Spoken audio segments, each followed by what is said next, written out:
ഈ മച്ചാമാരെ നമ്മുടെ ഉള്ള ഇത്രയും പൈസ നമ്മൾ അറിയിക്കുന്ന ഒരാൾക്ക് കൊടുക്കാൻ പോവാണ്. അതാണ് ഇന്നത്തെ വീഡിയോ.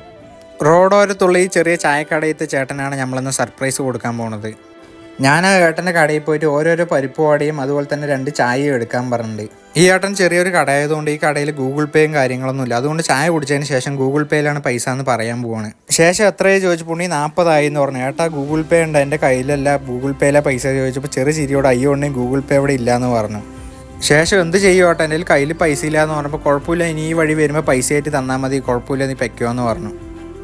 ഈ ഏട്ടൻ്റെ ചെറിയൊരു കടയാണ്. സ്ഥിരമായിട്ട് വരുന്നവരും അതുപോലെ തന്നെ വഴിയോരത്ത് കൂടെ പോണ കുറച്ച് പേരും കയറുന്ന ഒരു കട. ശേഷം ഞാൻ കാര്യങ്ങളൊക്കെ പറഞ്ഞു. ഏട്ടാ ഇത് യൂട്യൂബ് വീഡിയോ ആണ്, ഇന്നത്തെ ഈ വീഡിയോത്തെ ഹീറോ ഏട്ടനാണെന്ന് പറഞ്ഞ് ആ പൈസ ഞാൻ ഏട്ടന് കൊടുത്തു. പൈസ പിന്നെ തന്നാൽ മതി എന്ന് പറഞ്ഞപ്പോൾ ഏട്ടൻ ഒരിക്കലും വിചാരിച്ചിട്ടുണ്ടാവില്ല ഇതുപോലെ ഒരു സർപ്രൈസ് കിട്ടുന്നത്. ഈ ഏട്ടൻ്റെ പേര് ബാലൻ എന്നാണ്. വേനൽക്കാലം ആയതുകൊണ്ട് കച്ചവടം കുറവാണ്. ഈ ഏട്ടൻ്റെ ഏക വരുമാന മാർഗ്ഗം ഇതാണ്. അതുകൊണ്ട് നമ്മുടെ ഈ പൈസ അറിയിക്കുന്ന ഒരാൾക്ക് തന്നെയാണ് കൊടുത്തിരിക്കുന്നത്.